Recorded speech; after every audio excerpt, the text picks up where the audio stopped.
Chewing Heavy Leather by Frankel. Dakota grew up with girls like this one, all crooked and uneven beneath the smooth, like the ones who watched her at school while she made handshakes at her desk, braiding her fingers together to make a cave, a church, a smiling cat. Later they jumped her in the hall and Dakota got beaten. All the kids whooping and shouting, same as the crowd now, only Dakota can't hear. As soon as the bell rings, there's only two people in the world. This girl and Dakota. Crooked versus smooth. This girl's got an aggressive swagger, thick sloping shoulders, the kind of bully body Dakota's beaten before. Vaseline shine, sly jab. The jagged, ragged edge Dakota loves to pound straight. But she's still finding her rhythm, testing her shapes, blocking and ducking. And the girl starts things off. Jab, jab, jab. A grazing left hook. Dakota's looking for angles, keeping her hands tight, chin down, shoulders low. But there's a third person in this fight. Dakota's undefeated. There was an article in the city paper a few weeks ago. A reporter came by Manny's gym, and Manny started blowing smoke, saying how Dakota was unstoppable. He'd said Olympics. He'd said gold. A few days later, as she left the gym one night, a man called out to her. He was wearing a heavy coat, leaning against the concrete wall. She thought he might be one of the bums who slept on cardboard over a Tremaine. But then he said her name, Dakota. And she had stopped. She hadn't seen him in almost 7 years. Not since she was 10 years old. But she remembered his face. The rabbity mouth, the dark eyes like her sister's. His hair flattened in black streaks across his forehead. He was skinny. Nothing like the man she'd sometimes imagined coming back to lift her in his arms like he had when she was little. His shoulders were level with her own. They were the same height now. Dakota was actually a little bigger. You know who I am? He asked. And when he laid his hand on her, she dropped her defenses. She didn't step back. She nodded at her father. She didn't ask him where he'd been for so long, but he started trying to explain. He said he'd had cancer. Leukemia, he told her. He hadn't wanted his kids seeing him that way. But I read about you, he told her. I saw you in the paper and I couldn't stay away. It was all too much. Dakota started to cry, out there on the street where anyone could see. Then he wanted to hug her. He opened his arms and she held on tight, the way she sometimes did in the ring to muffle the blows. He's here today, watching her for the first time, and she wants him to see who she is, her fastest moves, her most devastating combos. The first time Dakota won, it felt like sunlight pouring out of her skin, making everything bright and alive. She was more than she ever thought. Her name announced over the mic, her arms swimming in the air. After that, she needed to score so bad it felt like a craving. It was like chasing down a path to find herself at the end. But today, with him watching, everything's tilted, and the path she thought she knew is split into a fork. The crooked girl finds her face and Dakota absorbs her punches, a flurry of fists that seem to have no end. Her coach is screaming and Dakota tries dancing a slow screwed up tango, stumbling forward and then back, but her body feels so clumsy, it could be anybody else's. A cracked and dry scarecrow she's dragging along. Opportunities slip past on a river of sweat while the crooked girl beats mountains on Dakota's bare skin. The second time they met, he brought her a present. A tiny pair of boxing gloves on a key ring that he offered with a sweeping bow. When he smiled, she noticed that some of his teeth were rotten. And even though the sun was hot, he wore the same heavy coat. He was sweating. but she didn't know if it was because of the coat or his illness. He asked about her fights. She had 12 wins, 3 knockouts. He wanted to know how she trained, how many hours she spent in the gym each day. Then he asked her how much she got paid. And Dakota had to explain how amateur fights worked. She didn't get paid, not even when she won. There wasn't any money in it. Her father seemed surprised, as though he'd been misled in some way. She felt his disappointment slam in her own gut. Then she was embarrassed, as if she'd been caught out in lies she'd never meant to tell. So who pays for your gear, your training?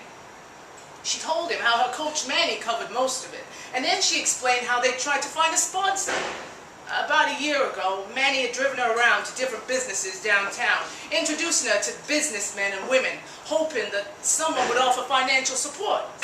Dakota had been told to smile, to keep her chin up instead of down. She did this the whole time while everybody said no. One guy told her right to her face that it was too freaky. Girls beating up girls. He didn't get it. He didn't understand how Dakota's feet could dance gold shapes across the canvas. He couldn't imagine her fists like hurricanes when she was throwing heavy leather and beating down the past. Her dad seemed confused too. He thought she was a real champion, not just a scrounger who had to go asking for handouts. It's too bad, he said darkly. They really should pay you. He brought her to a bodega. On the way, he told her about how he'd hoped to play professional baseball when he was a kid. But he'd wasted his talents and never took himself seriously enough. He didn't want her to make the same mistakes. The man behind the counter of the bodega didn't even glance up at them. He was watching a small screen. Dakota followed her dad to the back of the store, and then they went down a dark set of steps to a large underground room, thick with red noise. The man at the bottom of the steps eyed them, sneered, and then let them pass after money changed hands. The room had a stench, smoke and something else, some combination. Beer, vomit, blood, and piss. The kind of place that lingered in your hair, stuck to the bottom of your shoes. Dakota noticed the bar before she even saw the ring. 2 men were in the midst of a brutal fight. They didn't wear headgear. And as her father pulled her to an open space, Dakota saw one get punched in the back of the head. She'd never watched an unlicensed fight before. The men seemed mismatched, and the smaller one was getting destroyed. Blood streamed from his mouth, but the referee didn't stop them, not even after the nasty crack of an obvious headbutt. It was sick. There was no strategy, no rules, just men baying for blood. Her dad must have imagined that Dakota would enjoy this. He must have thought this was something like what she did. He leaned over her. "What do you think?" he asked. She hated to disappoint him, so she forced a queasy smile. "You could do this," he said. I could get you $300 for it. I already told my guy about you." A hard fist had started clenching in her belly, and her dad eyed her, hopeful, and it leapt up into her throat. She covered her mouth, holding in her nausea, and turned away before bolting from the embrace of the crowd. Then she was stumbling up the stairs toward the lights of the bodega, which seemed alien bright as she gasped for air. "Dakota, what's wrong?" He found her crouched on the street, holding her stomach. She told him she couldn't. She'd be disqualified from her competitions if anybody found out. "Who's gonna find out? I thought you needed the money. I'm trying to help you." His voice broke with a rough edge of need. Years spent in Manny's gym had taught Dakota how to push herself beyond fear and pain and exhaustion and doubt. She could lift and spar and run and push until she retched from a place that felt close to her soul. But she told him no. No, she couldn't do it. She braced herself, expecting him to walk away. She tried to inhale his scent one last time, to memorize the creases in his face, the slant of his body. He would become smaller and smaller as he shuffled away in his heavy coat. And she knew she'd want to call out to him after he turned the corner, but it would be too late by then. He would be gone for good. But he didn't storm away. Her father stayed. His hands found her face and she drooped with relief. "You're still my girl," he said, cupping her chin. Then he told her about his other idea. Dakota is learning the rhythm of losing. It comes easier now. It feels like her own. She's not able to stand. Loss. Grief. She's buckling under. Love. Hope. Belief. Her father had explained it in a warm, slow drawl. There were his medical bills, and the cost of his chemo, and there were ways to win money when the odds were so good. Winning could mean losing, and weakness could be strength.